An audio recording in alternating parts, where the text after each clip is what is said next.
clase número 11,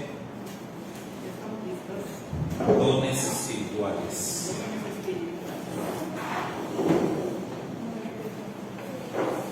Clase 11 de un total de 12 clases. Pues esta es la clase penúltima.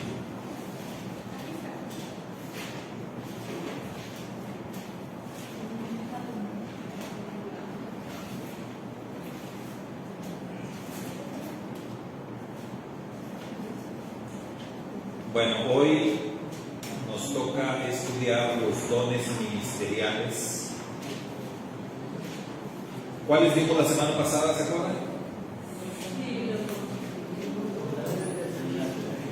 Los dones de servicio, que pues sí estaba más extensa la lista de los dones de servicio. Los que vamos a ver hoy, que son dones ministeriales, la lista de dones ministeriales, digamos que no es tan extensa, son menos. Vamos a ver el texto, Efesios 4:11. Ahí en ese texto están todos los dones ministeriales enlistados. Ahí pueden ver ustedes Efesios 4:11, que dice: y él mismo constituyó a unos apóstoles, a otros profetas, a otros evangelistas, a otros pastores y maestros. Y pusimos otro texto que es 1 Corintios 12:28, que dice: y a unos puso Dios en la iglesia, primeramente apóstoles, luego profetas, lo tercero maestros. Entonces vean, si comparamos este texto de Corintios 12:28 con Efesios 4:11, vemos que lo primero que menciona Corintios son apóstoles. Coincide con Efesios 4:11, que también encabeza la lista apóstoles. Luego profetas. Acá en Corintios también dice profetas. En segundo lugar, lo tercero en Corintios dice maestros. Y lo tercero acá en Efesios son evangelistas. Entonces ahí es donde hay una discrepancia, por así decirlo, entre evangelistas y maestros, porque en Efesios los pastores, para muchos estudiosos, es considerado un solo don, pastor maestro. Un pastor, un maestro es lo mismo para la mayoría de los estudiosos de las escrituras. Entonces diríamos que la única discrepancia aquí en el orden serían evangelistas, ¿sí? Ahora, el que escribe o el que escribió los dos textos es el Rashon, que escribió Efesios y escribió también Corintios. ¿Por qué hay esa discrepancia? Bueno, ahorita vamos a tratar de comentar algo sobre esto. Entonces vamos a ver aspectos a considerar. El contexto en el que se mencionan estos dones es lo primero que tenemos que ver. El contexto. Segundo, el propósito de estos dones. Estamos hablando de los dones ministeriales. Luego, el orden y funcionamiento de estos dones, los dones ministeriales. Ahora, cuando hablamos de dones ministeriales, hermanos, ¿a qué se refiere esto de dones ministeriales? Esa palabrita ministerial, ¿a qué le suena? ¿A qué se está haciendo referencia cuando hablamos de ministerial? Suena como policía, ¿no? Los ministeriales. Bueno, aquí me suena como privilegio. Hablar de un libro es creer que se está por encima de todo. Por ejemplo, en el caso del gobierno, ya soy ministro, ya hago lo que yo quiero. Pero la palabra que nosotros en el diccionario es ministerio, que es igual a servicio. Sí. Está frente del gobierno, está servicio del pueblo. Sí. No está servicio del pueblo, porque no está exacto. O sea, la palabra ministro suele tener ese impacto equivocado, como bien dice el hermano Carlos. Un ministro, y mucha gente piensa, oh, el señor ministro, ¿verdad? Y está bien, o sea, es una figura de autoridad, lo que tú quieras. Pero aquí la cuestión es que ministro y siervo pues son sinónimos, ¿sí? El señor ministro de justicia, ministro de la Suprema Corte de la Nación, suena como wow, o sea, esos cuates pesan más que el presidente, ¿no? O sea, siempre los vemos así como que súper importantes. Pero en el terreno de la práctica, pues el ministro es un siervo, un funcionario público, también se le dice, un funcionario público. Entonces, la idea es servir. De hecho, cuando hablamos de política, a mí la definición que más me encanta de política es aquella que dice que la política es el arte de servir a las personas. Eso es política, el arte de servir a las personas.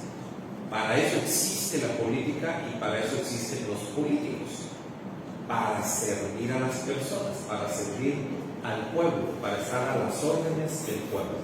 Entonces, el mismo Yeshua, ya lo mencionamos, el mismo Yeshua, cuando hablamos de dones de servicio, o el don de servir, él dijo, yo no vine para ser servido, sino para servir. Como tratando de aclarar el término ministro. Yo no vine para ser servido, sino para servir. Y para dar mi vida en rescate por muchos. Entonces, hablar de dones ministeriales es hablar de un grupo de dones que lo que van a hacer estos dones, o lo que va a distinguir estos dones de otros, es que tienen una responsabilidad mayor, una responsabilidad más grande, no una jerarquía, no una posición más alta, sino una responsabilidad más grande. Obviamente, como sabemos, siempre la relación que existe entre privilegio y responsabilidad, pues claro que sí, ¿verdad? Una persona que tiene una responsabilidad muy grande, pues también va a tener privilegios buenos, obviamente que sí, pero lo que va a caracterizar la posición que tiene esa persona es su responsabilidad. Pero los dones ministeriales ciertamente van a ser, o los van a tener personas que van a estar al frente de los ministerios, ¿sí? Pero, insisto, el tema ahí es la responsabilidad. O sea, tienen una responsabilidad mayor. Entonces, por ejemplo, si nosotros hablamos hablando de política, si hablamos de un presidente de un país y hablamos de un diputado, ¿verdad? ¿Cómo les dicen también acá en Estados Unidos? ¿Cómo les llaman? No les dicen diputados, ¿verdad? Senadores. Bueno, aquí hay senadores, allá también, legisladores quizás, no sé. Pero bueno, si hablamos de un presidente de una nación y si hablamos de un legislador, ¿quién tiene mayor responsabilidad? Pues el presidente, ¿verdad? El presidente. Pero el legislador es funcionario público, el presidente también es funcionario público.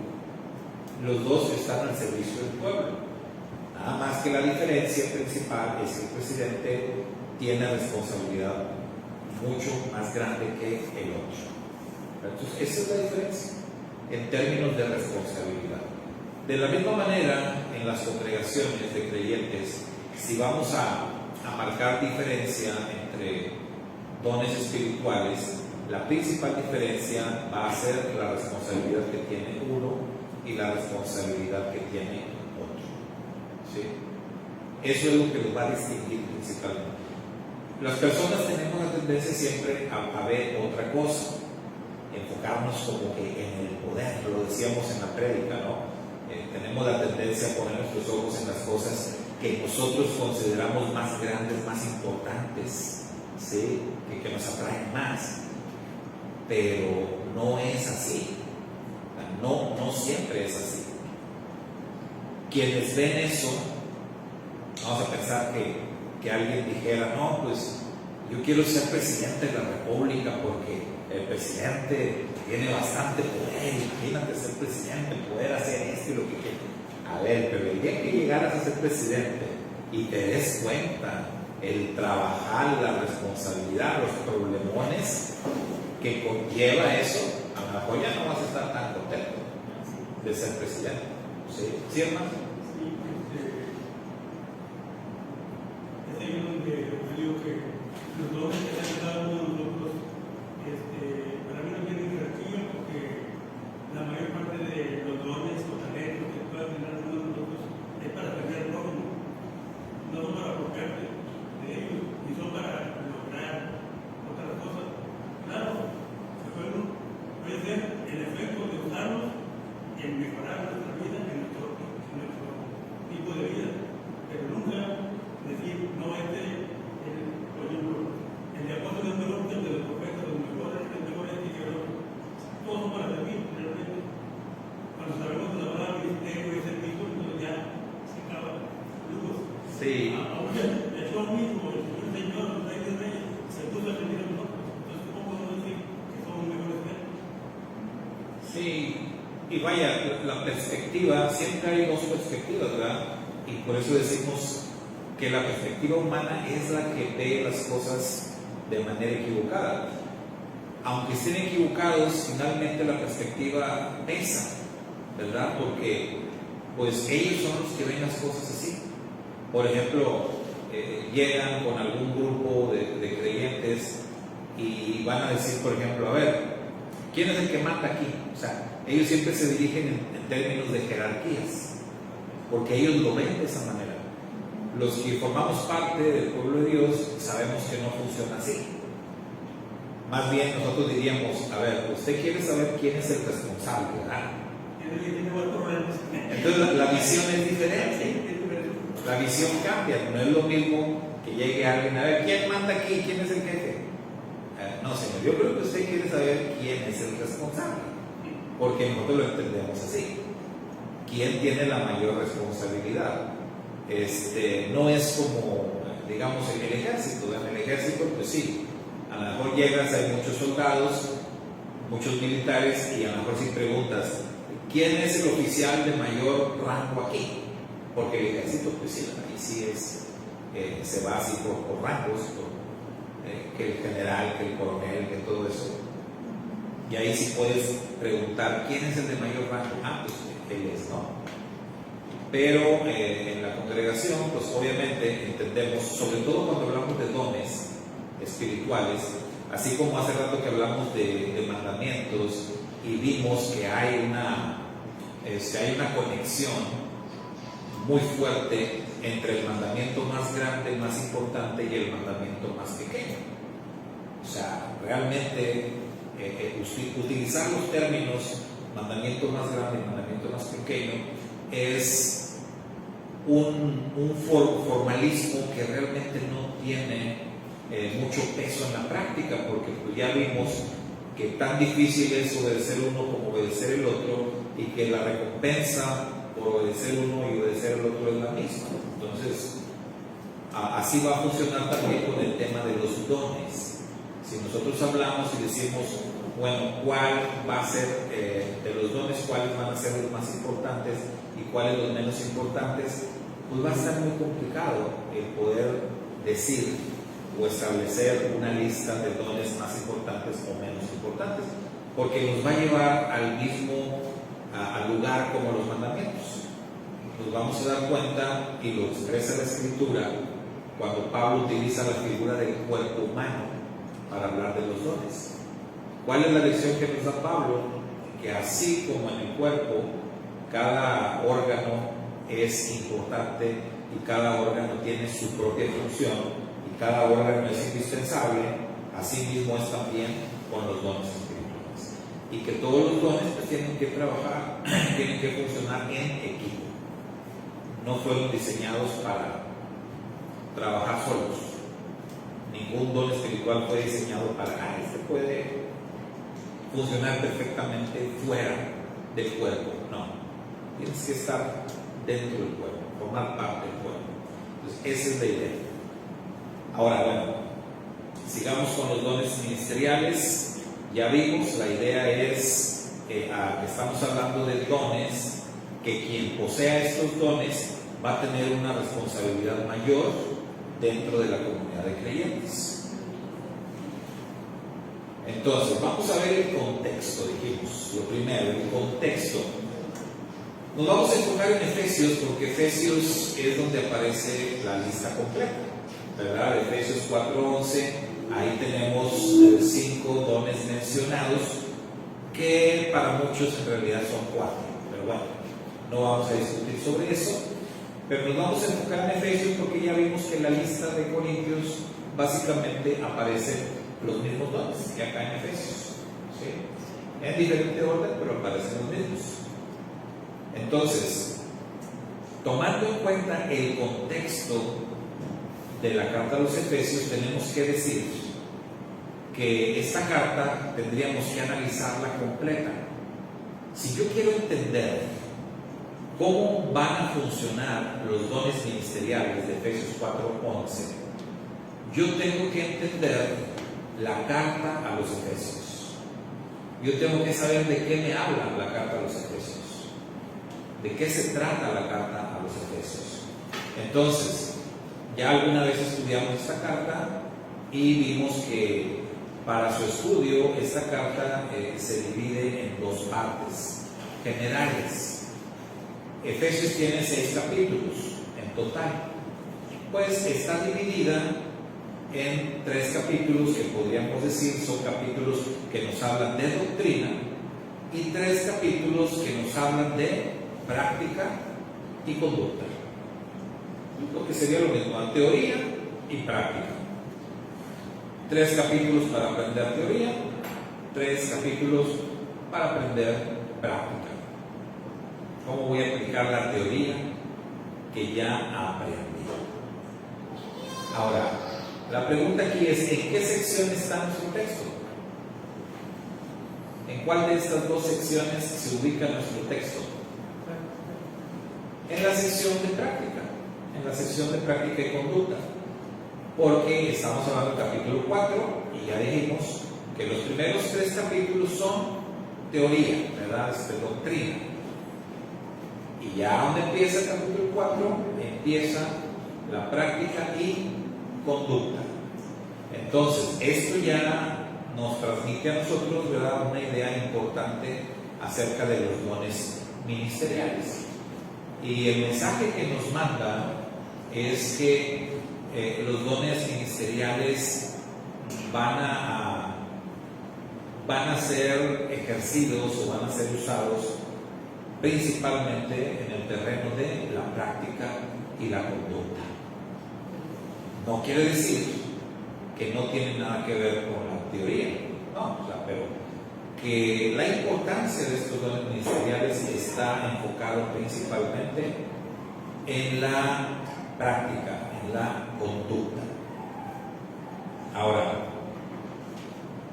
¿qué doctrinas conoce usted en base a Efesios capítulos 1 al 3? ¿Han leído la carta a los Efesios, hermanos? ¿Sí?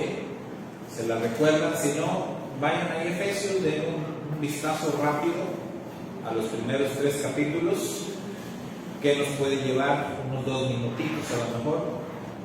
Un vistazo rápido, tampoco es que lo vamos a leer a conciencia, pero así una lectura como dicen luego abuelo del pájaro, ¿verdad? Rapidito.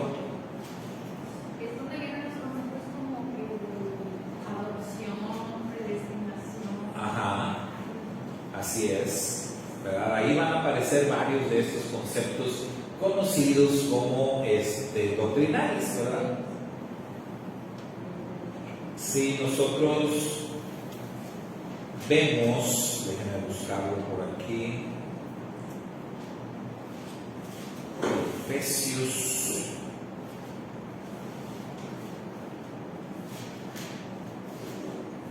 si vemos ahí desde que empieza, en esta versión que tengo dice de Shaul, un emisario del Mashiach Yeshua, por la voluntad de Adonai, a el pueblo Kadosh de Adonai que vive en Éfeso. Esto es los que tienen emuná en el Mashiach Yeshua.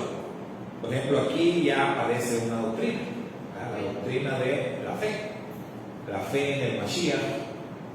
Ya de entrada aquí aparece un concepto doctrinal importante.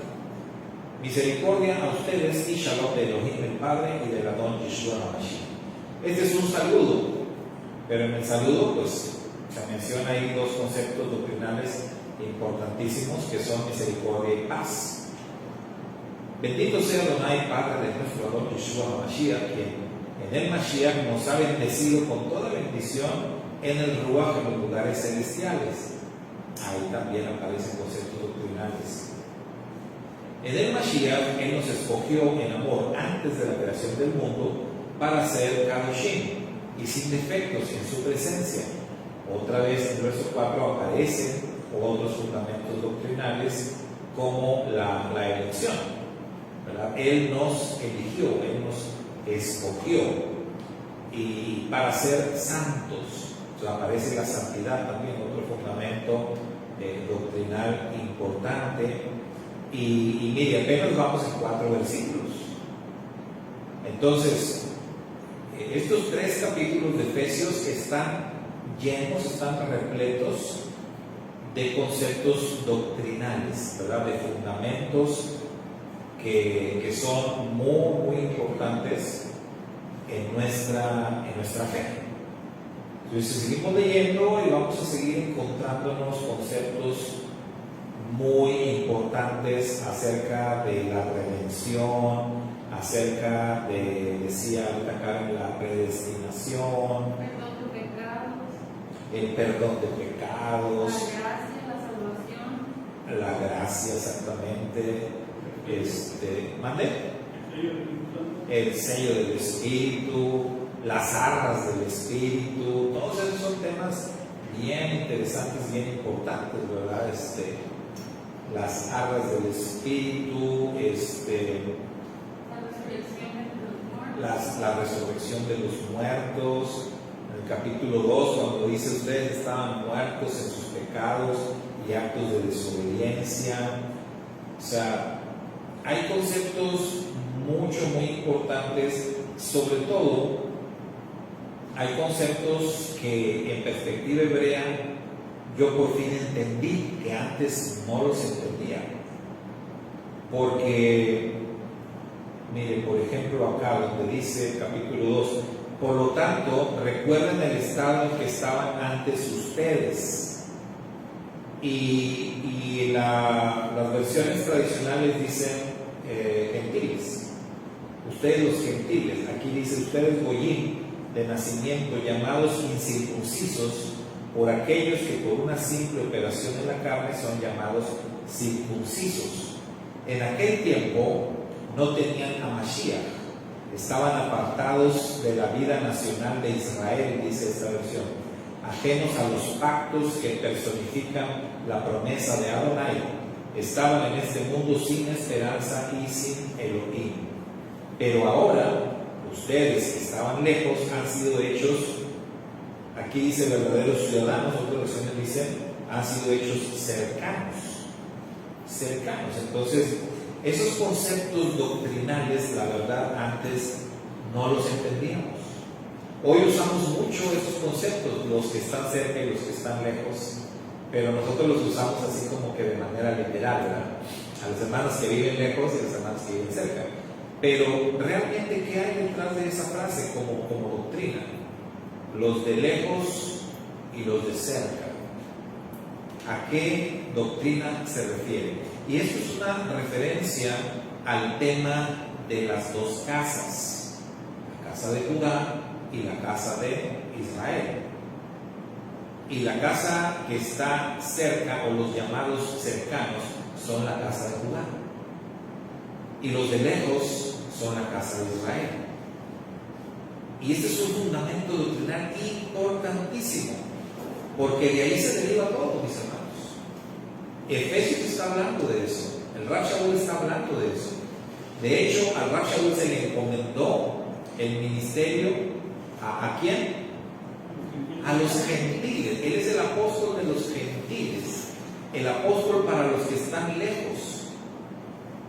Sin embargo, él era considerado de la casa de Judá, o sea, judío, porque él dice: yo mismo soy judío.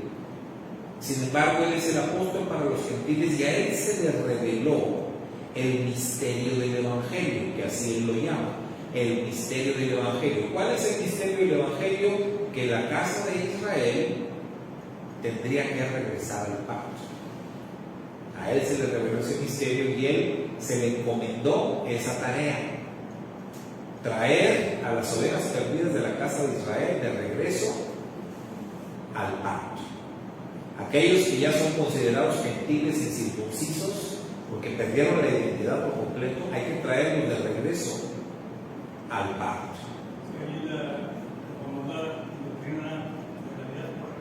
La separación del pueblo que vivía en Judea y el pueblo que vivía en Samaria.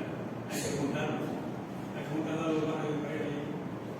Y de eso habla aquí, ¿verdad? Si fijan en Efesios, cuando dice que de ambos pueblos hizo uno, y derribando la pared intermedia, todos esos conceptos que antes en el cristianismo no les hallábamos pie ni cabeza, y los explicábamos de una forma que, pues, según nosotros entendíamos.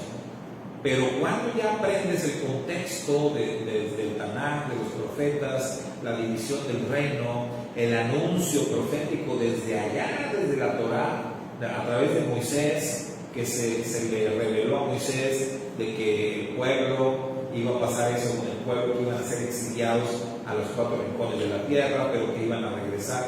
Ya cuando pones todo y lo unes, todas las piezas de rompecabezas, la doctrina se acomoda. Bueno, el Rab Shaul, que fue un erudito en la doctrina, en 3 capítulos, en la carta de los Efesios, nos plasma todo el misterio y todos los fundamentos. Nada más que aquí hay que conectarlos, ¿verdad?, con su contexto remoto, que son los profetas, pero en 3 capítulos nos avienta todos los fundamentos doctrinales que debemos de conocer. Desde la división del reino, los exilios, el regreso, y el más grande misterio, ¿no?, el regreso de Israel por medio de Yeshua. Ese es el más grande misterio. ¿Sí, hermano? Y yo no enseño lo que es realmente la perspectiva judía.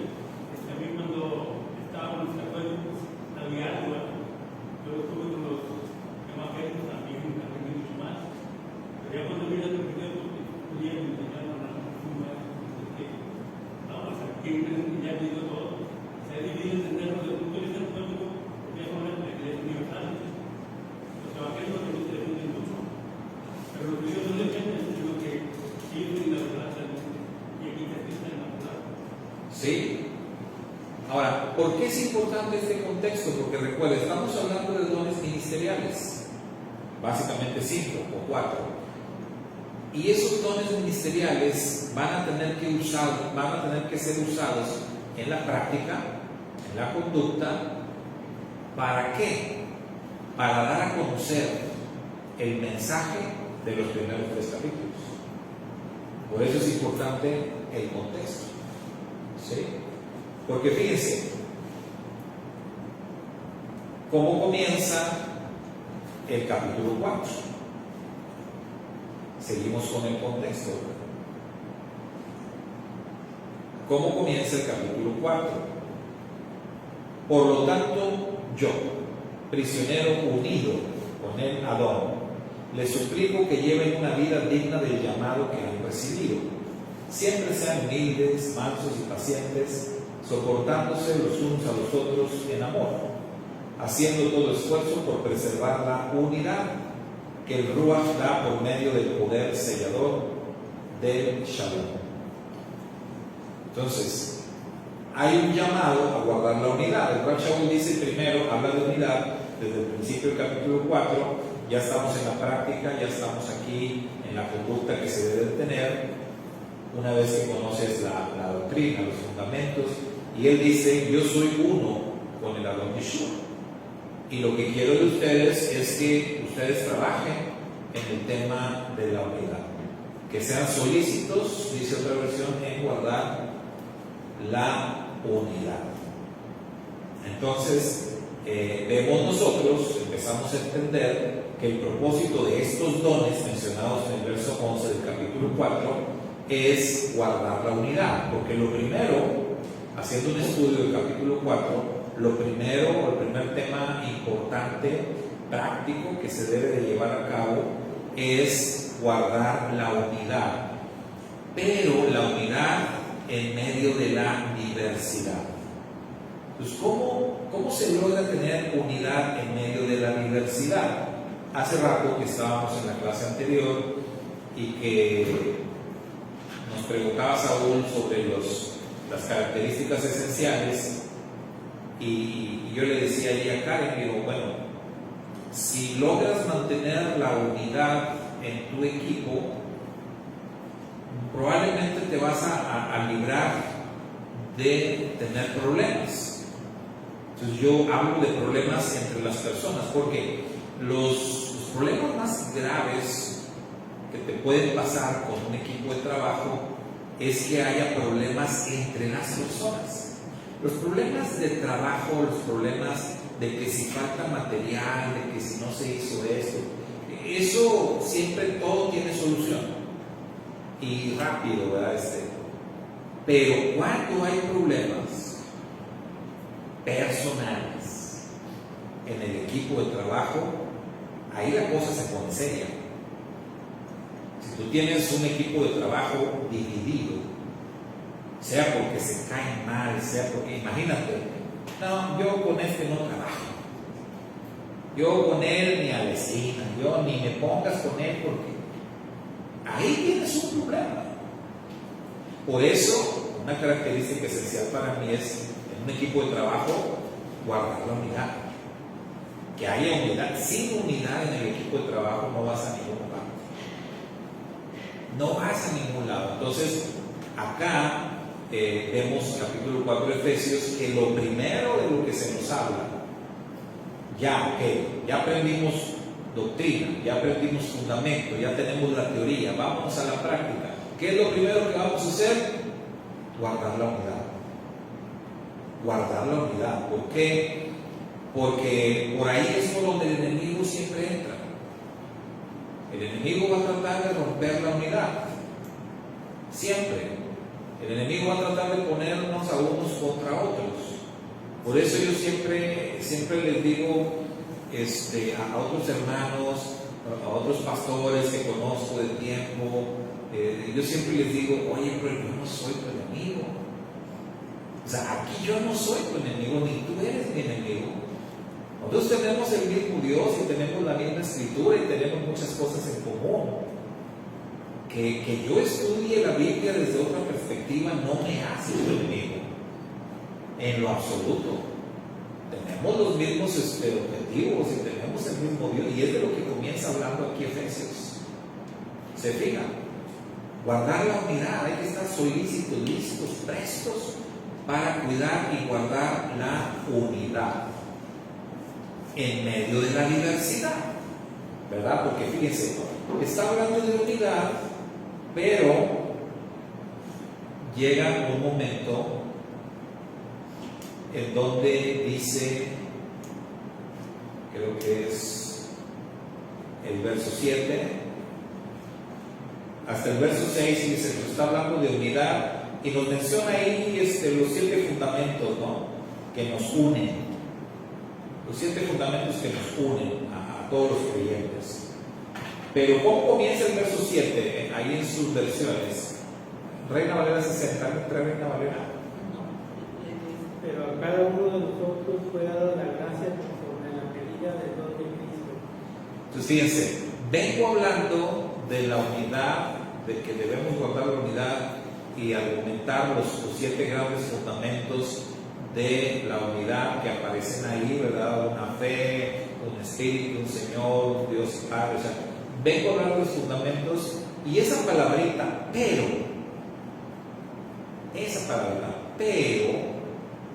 a cada uno de nosotros, entonces estamos unidos, pero tenemos diversidad.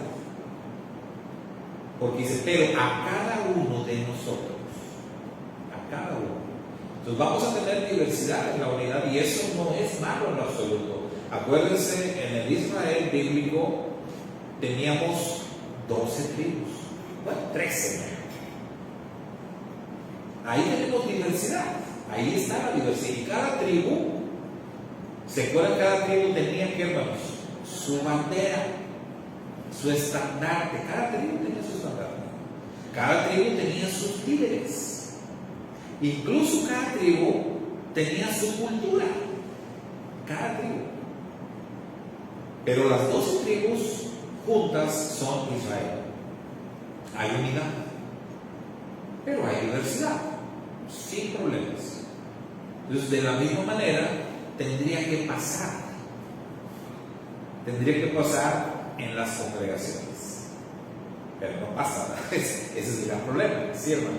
Es como un trabajo que alguna vez me preguntaron, oye, ¿de qué trabajo tienes tu amigo? O sea, el trabajo realmente. Le digo, bueno, no he amigo de nadie, pero soy amigo de todos. O sea, en las cosas malas no me junto con ellos, pero en las cosas que son buenas para nosotros sí me junto con ellos. O sea, y tienes un mejor amigo, porque mi mejor amigo es el pastor, porque es el objetivo de ir. ¿Y cómo le haces para eso? Más a ver, como ya la verdad, hay otra forma.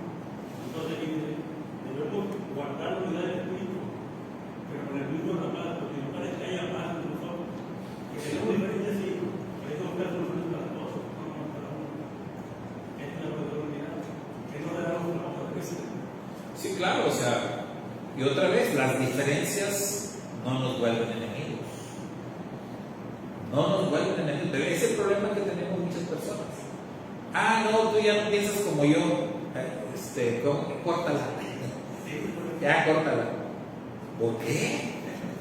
¿Por qué? O sea, pues, el hecho de que pensemos diferente, tengamos ideas diferentes, no nos vuelve enemigos ni tendría por qué distanciarnos. Volvemos al punto. Las 12 tribus de Israel tenían muchas diferencias entre ellos. Muchas. Pero eso no los hacía enemigos. Hoy en día tenemos miles y miles de denominaciones en el mundo. Miles de denominaciones. ¿Qué quiere decir la palabra denominación? ¿Alguien sabe? Pequeña nación. Pequeña nación. Interesante. Pequeña nación y vaya, más claro ni el agua.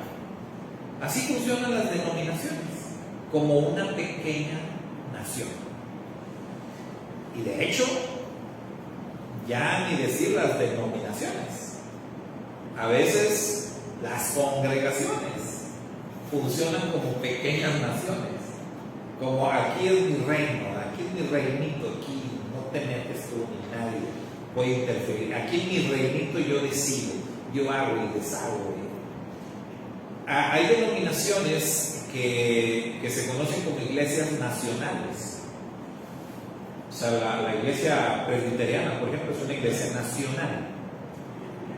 ¿Sí? ¿Qué quiere decir que es una iglesia nacional? Que tiene un liderazgo a nivel nacional y que todas las congregaciones presbiterianas están sujetas a una autoridad nacional, a un presbiterio, ¿sí? De toda la nación. Muy parecido a cómo funciona la iglesia católica. En teoría, porque siempre hay y siempre van a surgir congregaciones que se rebelen, ¿verdad? Y que digan, ya no voy a hacer lo que dice ahí el reglamento, se rebelan. Igual pasaba con Israel, igual había rebeliones y todo, pero volvemos al punto, eso no nos hace enemigos. Tener discrepancias, tener diferencias, no estar de acuerdo, tener otra idea, etc., no nos vuelve enemigos.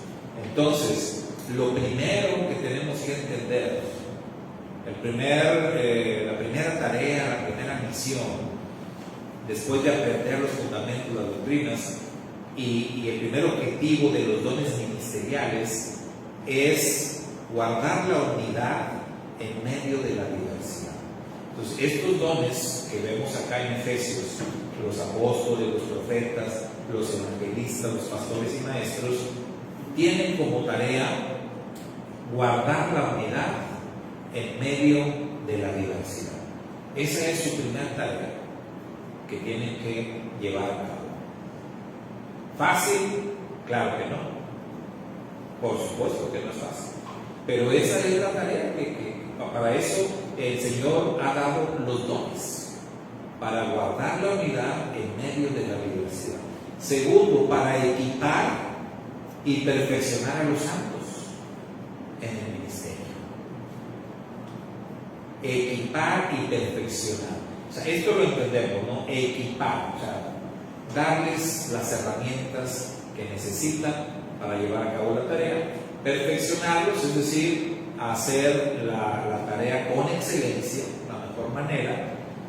¿A quiénes? A los que son parte del pueblo, ¿verdad? A los santos. La palabra santos en toda la Biblia, casi por lo regular, siempre es una referencia al pueblo de Israel, a los santos, a los escogidos.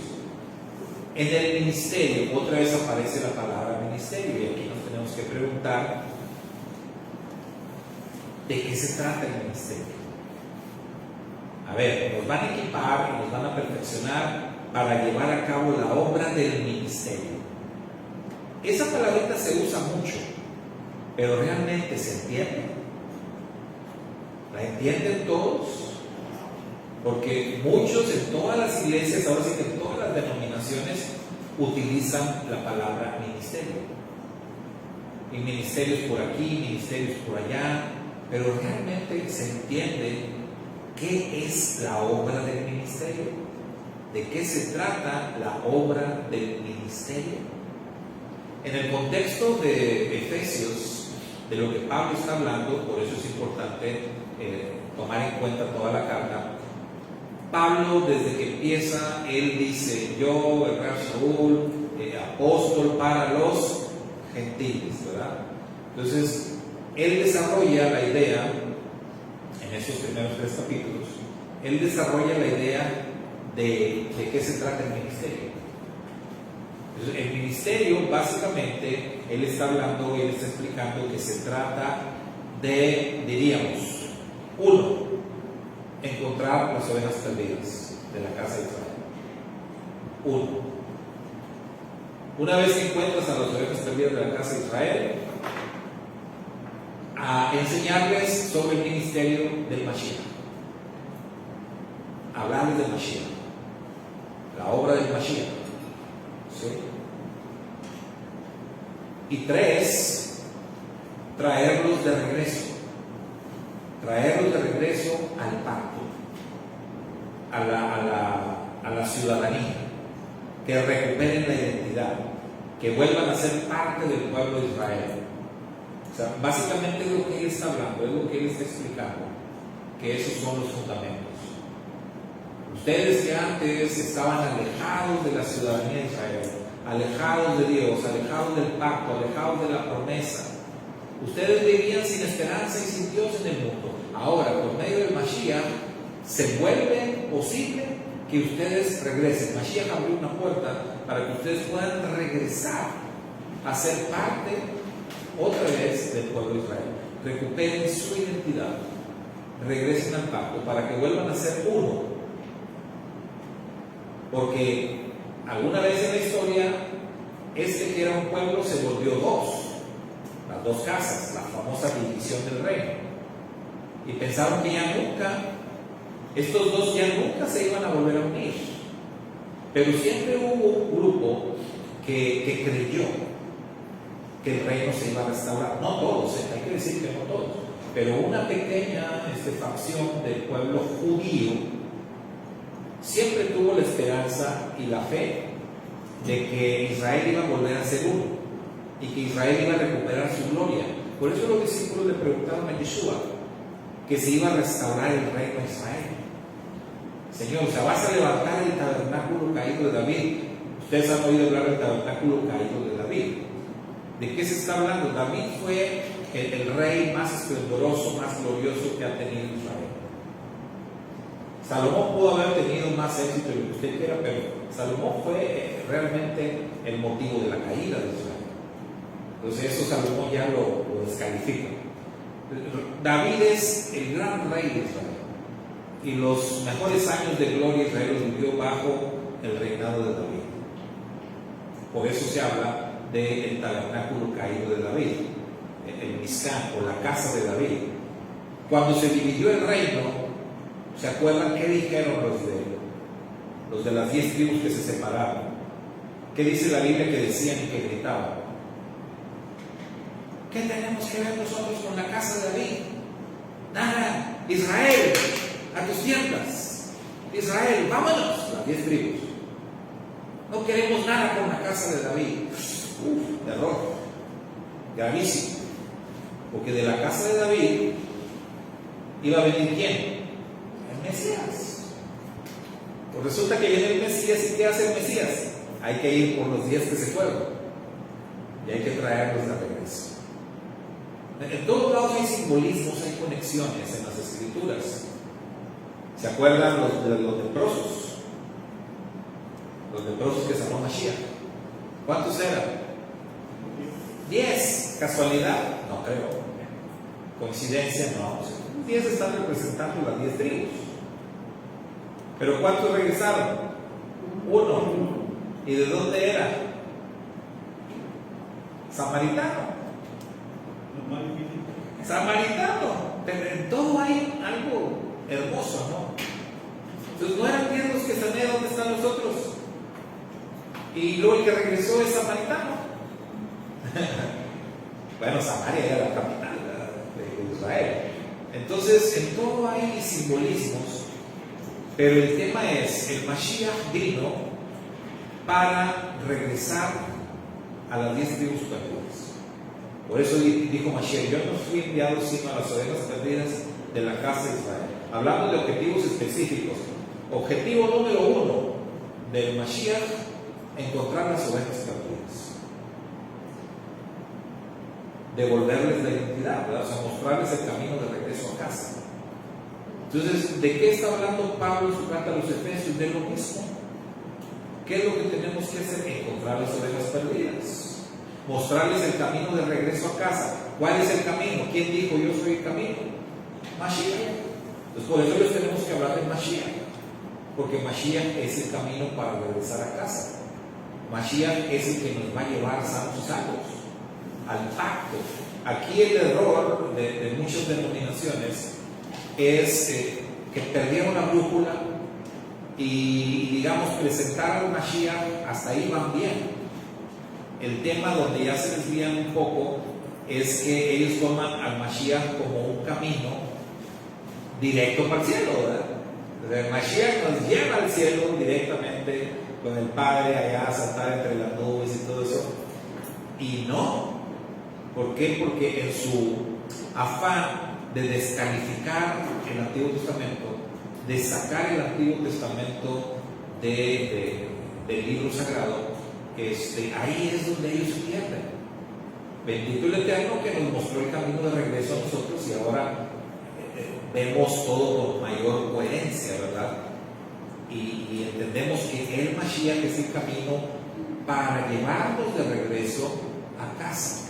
Primero se tiene que restaurar el reino. Primero tiene que pasar lo que dice Efesios. Ambos pueblos tienen que volver a ser uno. La parábola del hijo pródigo habla exactamente de lo mismo. Los dos hijos en la parábola son las dos casas. La casa de Judá, el hijo que se queda en la casa. La casa de Israel, el hijo pródigo que se va y que se gasta todo. Y que estando allá, de pronto vuelve en sí. ¿Qué está pasando en esta época de la historia? El hijo pródigo volvió en sí. El hijo pródigo se acordó que tiene una casa, que tiene un padre, que tiene que regresar a la casa. Eso es lo que está pasando hoy en la historia. Pero ¿qué pasa cuando el hijo pródigo regresa en la parábola? ¿Qué pasa con el hermano mayor que se quedó en la casa? ¿Le gustó la idea? No, no le gusta.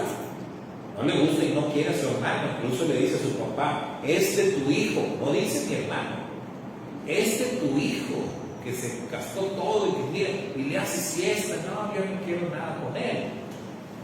Entonces se fijan, ¿qué es lo que, en dónde está la falla, en dónde está el gran problema que aparece ahí en la parábola del hijo pródigo? En la falta de unidad. No hay unidad entre los dos hermanos. Ahora que regresa el hijo pródigo, y el hijo pródigo sí se quiere integrar, ¿verdad? Pues que padre, yo estoy regresando, yo ni siquiera venía a recuperar nada, o sea, yo venía dispuesto a decirle a mi papá, hazme como uno de tus jornaleros, yo perdí mis derechos, yo ya no busco ser tu hijo, nada más dame un lugarcito y yo voy a trabajar, pero el papá, no, ¿qué te pasa, hijo?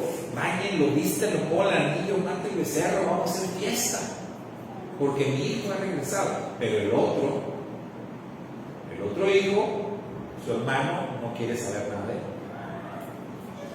No quiere saber nada de él. Entonces no hay unidad. Ahí está la falla, ahí está el mayor problema. Por eso Efesios 4 comienza con unidad. Solícitos en guardar la unidad.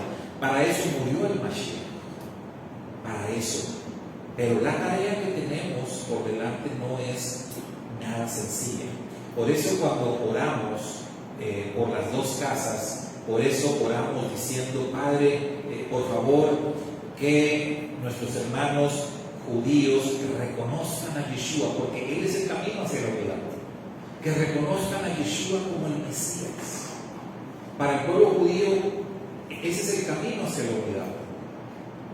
Y para la casa de Israel, ¿qué oramos? Padre, por favor, que la casa de Israel entienda que tiene que regresar al pacto. Entienda que es parte del pueblo elegido, que entienda que es Israel, que no eres otra entidad diferente, que no eres iglesia, ¿verdad? Que eres separado. No. Entiendan que somos Israel, un solo pueblo. Y para ambos el camino es el Mashiach. De diferente forma, pero para ambos el camino es el Mashiach. Ese es el gran misterio del que habla el Rab Shaul en los 3 capítulos de Efesios. Entonces, solícitos en guardar la unidad. El trabajo de estos ministros, de estos dones ministeriales, es guardar la unidad en medio de la diversidad y equipar y perfeccionar a los santos en el ministerio. ¿Cuál es el ministerio? Ese, encontrar a las ovejas perdidas, presentarles al Mashiach y mostrarles el camino de regreso a casa. Porque aquí el Rab Shaul está enfocando en los gentiles. Usted dirá, bueno, también Rab Shaul dijo al judío primeramente, también al griego. Sí. El asunto es que ¿quién fue designado como el apóstol para los judíos? Pedro, no fue Rab Shaul, fue Pedro. Entonces, la tarea de Pedro es distinta. Ahí tendríamos que darle una estudiada buena, un análisis muy fuerte a lo que es tanto el Evangelio de Marcos como a las 2 cartas de Pedro. ¿Sí? Pero para ejercer un ministerio eficaz, digamos, hacia la casa de Judá, número 1, tendríamos que ser judíos. Porque de otra manera, usted sabe la dificultad que representa que un judío te escuche. Que un judío escuche a un gentil. Está chino, está muy difícil. No es imposible, pero sí está muy difícil. Entonces, acá nos estamos enfocando en esta parte de lo que habla Efesios, el contexto de los dones ministeriales. Pues de eso es de lo que se trata, ¿verdad? Ese es el propósito de estos dones ministeriales. Ahora, en cuanto a orden, hablamos de orden. Hay un orden en que aparecen estos dones. Otra vez la pregunta: ¿el orden en que aparecen los dones ministeriales indica jerarquía o indica orden de aplicación. ¿Cuál es la función de cada uno de estos dones? Entonces, lo decíamos al principio, no vamos a hablar de jerarquías de los dones, vamos a hablar de responsabilidad. Pues probablemente el orden en el que aparecen nos está indicando una responsabilidad mayor de los que aparecen en primer lugar. ¿Cuál aparece en primer lugar, hermanos? Apóstoles. Los apóstoles aparecen en primer lugar. Quiere decir que son los que tienen la responsabilidad mayor. Esos son los de la responsabilidad mayor. Ahora, en términos literalmente hablando, apóstoles. ¿Quiénes fueron apóstoles o cuántos apóstoles hubo?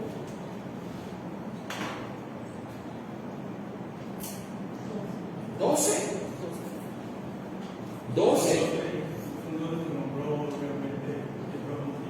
Yeshua, 12. Los obligados a llevar el mensaje. Ahora, fíjense lo interesante. Normalmente decimos en el pueblo de Israel, ¿cuántas tribus hay? 12.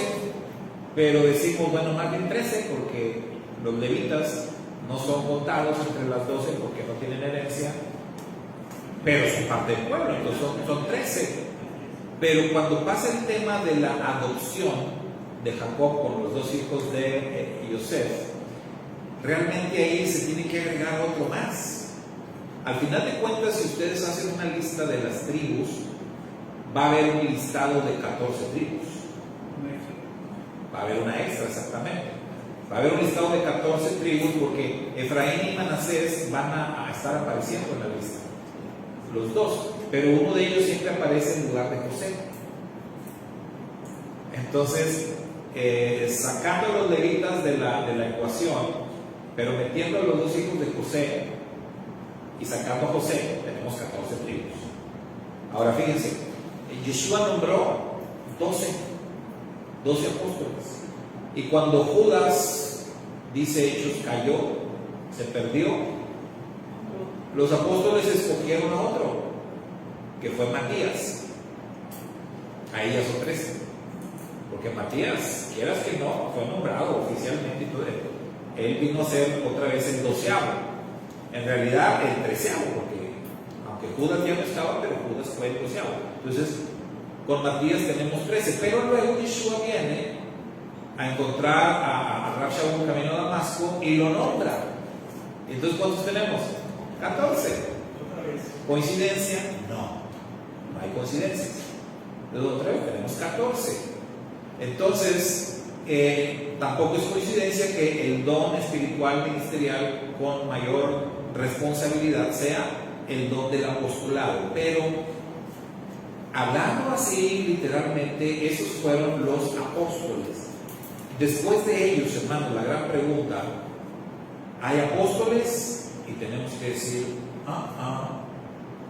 no. Esos fueron todos los apóstoles. Hoy no hay. No hay apóstoles, aunque les digan y se nombren y que el apóstol, no.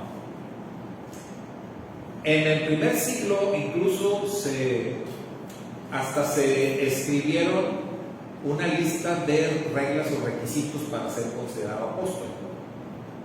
Y dentro de esos requisitos obviamente era el haber visto a Yeshua en persona. Y algunos descalificaban a Pablo por eso, a Rab Shaul, pero por eso Rab Shaul decía, ¿cuántas veces aparece el testimonio de Rab Shaul en Hechos? 3. 3 veces, precisamente por lo mismo. Él defiende su apostolado y dice, yo lo vi, se me apareció en el camino a Damasco. Se me apareció, me habló, y luego aparte dice, y me llevó para darme unas clasecitas. Yo no aprendí con los otros apóstoles, a mí me enseñó él en persona. ¡Wow! O sea, imagínate. Entonces, como que él está diciendo, no me quiten mi apostolado, ¿verdad? Entonces, el apostolado fueron esos 13, esos 14 que mencionamos, pero ya no hay más apóstoles. En todo caso, fíjense, en todo caso, y si quisiéramos hacer una aplicación del término apóstol hoy en día, tendría que ser, ¿en qué sentido? Un apóstol le tendríamos que llamar, o se le llama hoy, misionero. Un misionero, pero la palabra apóstol viene del hebreo shaliach, que el significado en sí de un shaliach es un enviado. Un enviado. Entonces, por ejemplo, el Eterno, si hablamos de los ángeles que son ministros, los ángeles son ministros, los ángeles son enviados. O sea, en ese sentido, ¿verdad? Los ángeles son shaliachim, enviados del Eterno. O los ángeles tienen una responsabilidad enorme. Acá vemos que históricamente hubo 14 apóstoles en total, pero después de esos 14 ya no hubo más apóstoles. Los apóstoles tenían que haber visto a Yeshua, tenían que ser testigos de la resurrección. Entonces, el Rav Shaul no fue testigo de la resurrección, pero vio al Mashiach resucitado, que es lo mismo. Ya después de ellos ya no hubo apóstoles. Lo que hoy tenemos son misioneros, hermanos que son enviados. Luego viene lo segundo, profetas. ¿Qué son los profetas? Ya hablamos del tema también. Y dijimos que igual que los apóstoles, hoy ya no hay profetas al estilo antiguo. Dijimos hasta Juan se terminaron los profetas del estilo del antiguo. ¿Qué es lo que separa o divide el Mashiach? Pues los profetas realmente anunciaban a Mashiach, pero ya después que Mashiach vino, pues ¿para qué quieres profetas al estilo antiguo? Ya no. Ahora lo que hay son predicadores, personas que predican al Mashiach. Los profetas anunciaban, viene Mashiach, viene Mashiach. Los predicadores hablan de la obra de Mashiach, lo que ya Mashiach hizo. ¿Y saben dónde está ahora sí que dicen por ahí, el meollo del asunto? Lo dijimos hace rato, la diferencia en la lista de Efesios 4:11 y la de Corintios la marca el evangelista. ¿Qué es un evangelista? Ese es el gran dilema, ¿no? La gran pregunta. ¿Qué es un evangelista? La idea que tenemos de un evangelista, así que la aprendimos en el cristianismo, ¿cuál es, hermanos? ¿Qué decían? ¿Qué es un evangelista?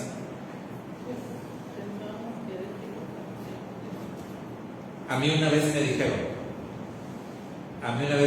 bueno, no me dijeron directamente, escuché, porque estaba yo predicando allá en un pueblito allá en Coahuila, y estaba ahí yo predicando, pero tenía a un lado a unos hermanos norteamericanos, y algunos de ellos querían entender la predicación. Entonces el americano que hablaba inglés y español les estaba traduciendo a ellos, y les estaba traduciendo lo que yo predicaba, y escuché que uno de ellos, el líder de ellos, dijo: no, Saúl es un evangelista. Y yo estaba predicando, pero lo escuché y casi detenía yo la predicación. ¿Qué?